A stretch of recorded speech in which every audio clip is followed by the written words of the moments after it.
اعوذ باللہ من الشیطان الرجیم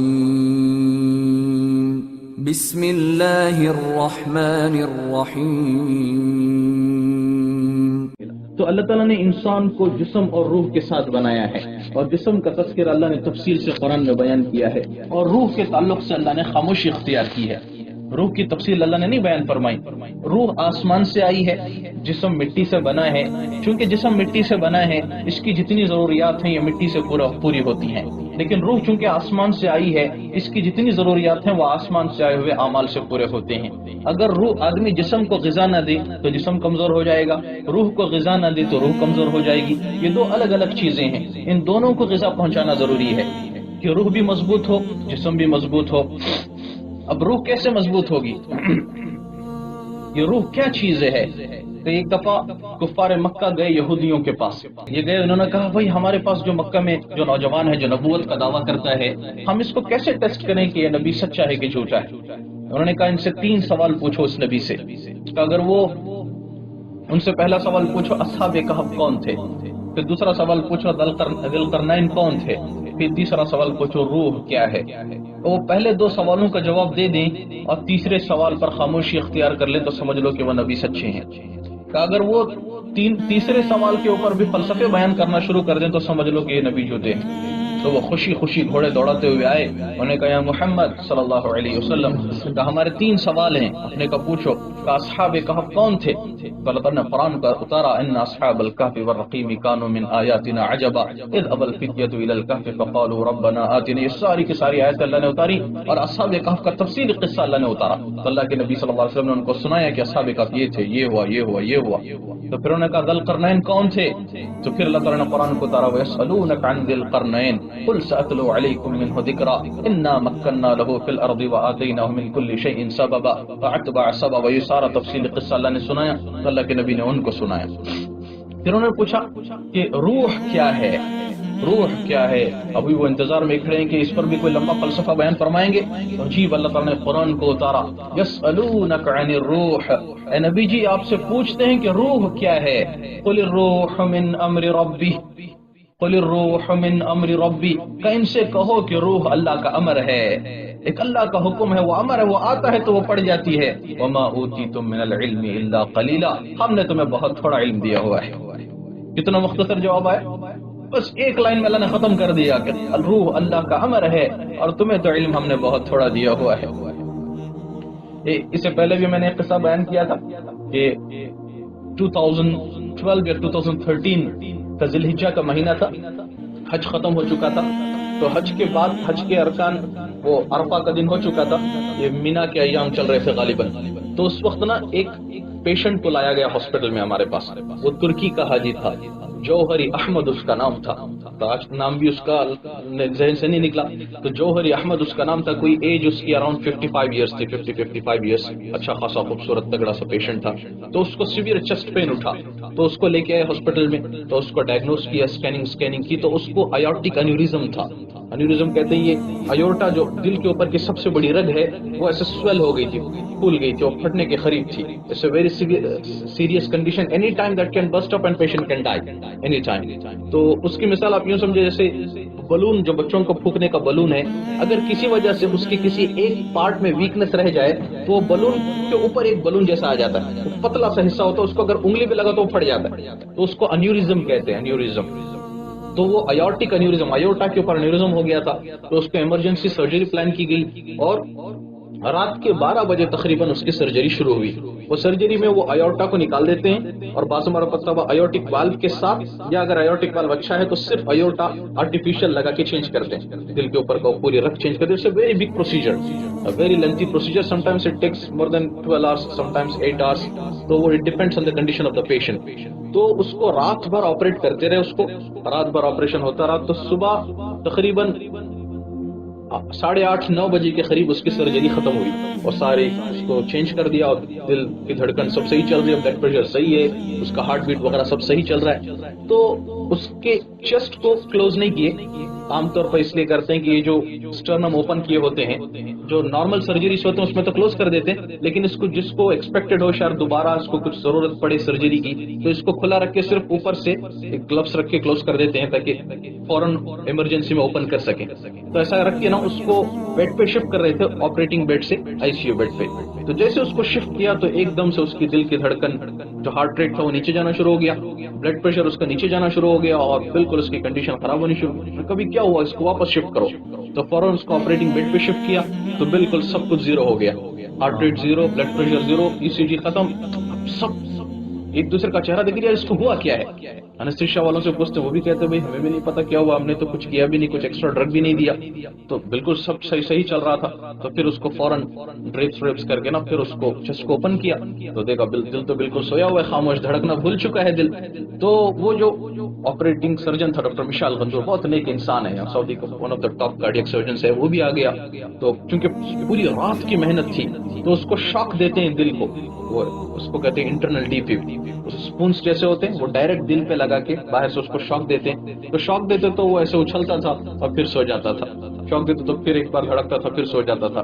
تو وہ جو سرجن ہے اس نے دل کے پیچھے ایک ہاتھ رکھا اور دوسرے ہاتھ سے دل کو ایسے دبانا شروع کیا، پمپ کرنا شروع کیا جیسے دل پمپ کرتا ہے. اور وہ دباتا تھا اور ذکر کرتا تھا لا حول ولا قوت الا باللہ، لا حول ولا قوت الا باللہ، لا حول ولا قوت الا باللہ، انا للہ و انا الیہ راجعون. جب وہ پمپ کرتا تھا تو چونکہ بلڈ ایجیکٹ ہوتا ہے ہارٹ سے تو تھوڑا سا ہارٹ ریٹ بھی آتا تھا، ای سی جی بھی آتی تھی، بلڈ پریشر بھی آتا تھا، پھر چھوڑتا تو پھر دل سو جاتا تھا. تو عام طور پہ کوئی 10-12-15 منٹ کرنے کے بعد اس کو چھوڑ دینا چاہیے کہ یہ تو مردہ ہو گیا، ابھی تو اس کے اندر جان کہاں سے آئے گی. لیکن پوری رات کی محنت تھی اور سب کھڑے، سب تھکے ہوئے، سارے رات جاگے ہوئے ہیں اور سب کے چہرے مرجھائے ہوئے تھے. وہ مستقل وہ چھوڑ نہیں رہا تھا نا، وہ ذکر کرتا تھا اور دباتا جاتا تھا، ذکر کرتا تھا دباتا جاتا تھا. میں نے ٹائم دیکھا تقریباً 9 بجے سے لے کر 9:25 یا 9:30 بجے تک وہ تھک رہا تھا لیکن دباتا جا رہا تھا آدھے گھنٹے تک نا. تو تقریباً 25-30 منٹ کے بعد اس کے دل کی دھڑکن شروع ہو گئی. تو جیسے دل کی دھڑکن شروع ہوئی نا تو وہ جو سرجن تھا اس کی زبان سے جو بے ساختہ جو بول نکلا وہ میں سنانا تھا، بے ساختہ بالکل. جیسے دل کی دھڑکن شروع ہوئی اس نے کہا قل الروح من امر ربی، قل الروح من امر ربی، ان سے کہو یہ روح ہے، یہ اللہ کا امر ہے. شوف هذا روح. اس نے ہم سے کہا دیکھو یہ ہے روح جو اللہ تعالیٰ ڈالتا ہے. تو میں اس کے ساتھ کھڑا ہوا تھا اس کے سیدھے طرف. میں نے کہا ماشاء اللہ کان، وہ جو چاہتا ہے وہ کرتا ہے، وما لم یشاء لم یکن، وہ نہ چاہے تو کوئی کروا ہی نہیں سکتا. وما تشاءون الا ان یشاء اللہ رب العالمین. اور میں نے دوسری آیت پڑھی یخرج الحی من المیت ویخرج المیت من الحی، وہ زندے میں سے مردے کو نکالتا ہے، مردے میں سے زندے کو نکالتا ہے. تو ہمارے سامنے وہ مصر کا سرجن کھڑا تھا ڈاکٹر ایہاب، اس نے کہا ان اللہ علی کل شیء قدیر، کہ بے شک اللہ ہر چیز پہ قدرت رکھتا ہے. پھر سب کچھ صحیح ہو گیا. اس کی جان کہاں سے آئی؟ یہ اللہ نے ڈالا. پھر اس کو واپس شفٹ کیا آئی سی یو میں، 2 دن کے بعد واپس لے کے آئے، اس کا چیسٹ کلوز کر دیا، پھر واپس شفٹ کیا. وہ چلنے لگا، وہ پھرنے لگا، وہ صحیح ہو کے فلائٹ میں بیٹھ کے اڑ کے چلا گیا ترکی. تو یہ کیسے ہوا؟ یہ اللہ کی قدرت سے ہوا. تو یہ 2 ڈفرینٹ چیزیں ہیں، ایک روح ہے ایک جسم ہے. روح کو بھی طاقت پہنچانے کی ضرورت ہے، جسم کو بھی طاقت پہنچانے کی ضرورت ہے. جسم کو اگر ہم نے اچھی سے اچھی غذا دی، دل اگر بیمار ہو گیا تو ناکامی کی زندگی ہے.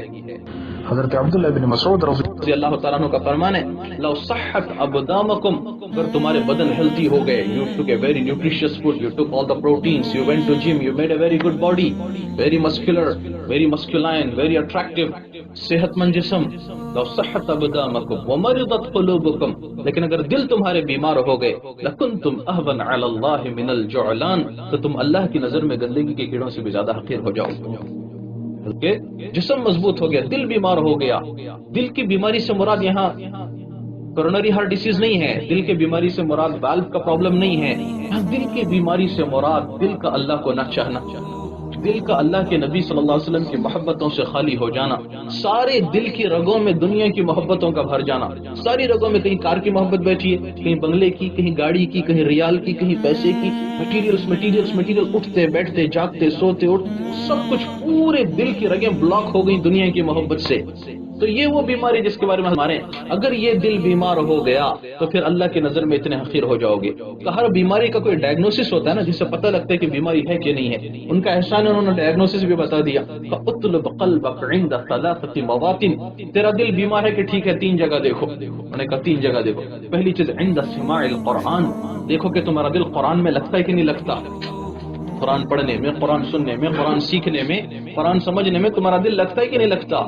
وفی اوقات الخلوہ، پہلا کیا کہ اگر تمہارا دل قرآن میں لگتا ہے کہ نہیں لگتا، وفی مجالس الذکر، دوسری بات یہ کہ تمہیں اللہ کے ذکر کی مجلسوں میں تمہارا دل لگتا ہے کہ نہیں لگتا، کہ اکتاہٹ ہو جاتی ہے۔ اور تیسری چیز وفی اوقات الخلوہ، دیکھو کہ تنہائی میں تمہارا دل اللہ کے لیے تڑپتا ہے کہ نہیں تڑپتا، جب تم تنہا ہو کبھی اللہ سے گفتگو کرتے ہو کہ نہیں کرتے، دل سے کبھی اللہ سے بات کرتے کہ نہیں کرتے۔ فَإِن لَّمْ تَجِدْهُ فِي هَٰذِهِ الْمَوَاطِنِ، اگر تیرا دل قرآن میں نہ لگے اور اللہ کے ذکر کی مجلسوں میں نہ لگے اور تنہائی میں اللہ کی یاد میں نہ لگے، فَاسْأَلِ اللَّهِ أَن يَمُنَّ عَلَيْكَ بِقَلْبٍ فَإِنَّهُ لَا قَلْبَ لَهُ، تو مانگ اللہ سے کہ اللہ تجھے دل عطا کرے، تیرا دل مر چکا ہے۔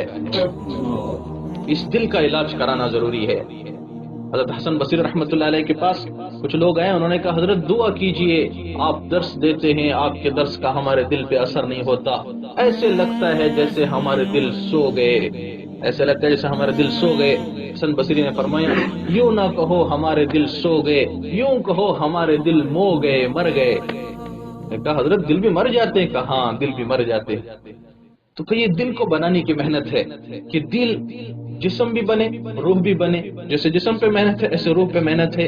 اگر ہوگا یہ، اگر ہم نے جسم کی غذا نہیں دی تو جسم کمزور ہو جائے گا، اگر روح کی غذا نہیں دی تو روح کمزور ہو جائے گا۔ اگر ہم جسم کو تو پورا نیوٹریشن دیتے رہے، جسم کو تو برابر کی غذا دیتے رہے، روح کو اگر غذا نہ دی تو جسم حاوی ہو جائے گا روح پر، اور جسم پھر روح کو روح کے نہ چاہتے ہوئے بھی جسم اس کو خواہشات کی طرف لے کے جائے گا، اللہ کی نافرمانیوں کی طرف لے کے جائے گا، برائیوں کی طرف لے کے جائے گا۔ جیسے قوی گھوڑا ہے، گھوڑا بہت مضبوط ہے اور اس گھوڑے پہ سواری کرنے والا بڑا کمزور ہے، دبلا پتلا ہے، گھوڑے کو تو خوب کھلایا، سوار کو اگر نہیں کھلایا تو پھر کیا ہوگا، وہ گھوڑا جہاں مرضی لے جائے گا اور سوار کو لے جا کر پٹک دے گا۔ تو جسم کی مثال گھوڑے کی سی ہے، روح کی مثال اس پہ سوار کی سی ہے۔ وہ جب گھوڑا مضبوط ہے تو سوار کو بھی مضبوط کرو، ورنہ گھوڑا جہاں چاہے گا کھینچ کے لے جائے گا۔ اگر سوار مضبوط رہا تو اس گھوڑے کو کنٹرول میں رکھے گا، وہ جہاں چاہے گا منزل کی طرف لے کے جائے گا، ورنہ یہ گھوڑا جہاں دوڑتا جائے گا یہ مجبوراً اس کے پیچھے دوڑتے دوڑتے دوڑتے پھر ایک وقت آتا ہے جب تک احساس ہوتا ہے بڑا راستہ ختم ہو چکا ہوتا ہے۔ وہ جو لوٹ آئیں تو کچھ کہنا نہیں، وہ جو لوٹ آئیں تو کچھ کہنا نہیں، بس دیکھنا انہیں غور سے، جن منزلوں پہ خبر ہوئی کہ یہ راستہ کوئی اور تھا۔ منزلوں پہ جا کے پتا چلا، جب زندگی ختم کے قریب تھی تب پتا چلا یار ہم کہاں کی دوڑ لگا رہے تھے، ہم کہاں بھاگ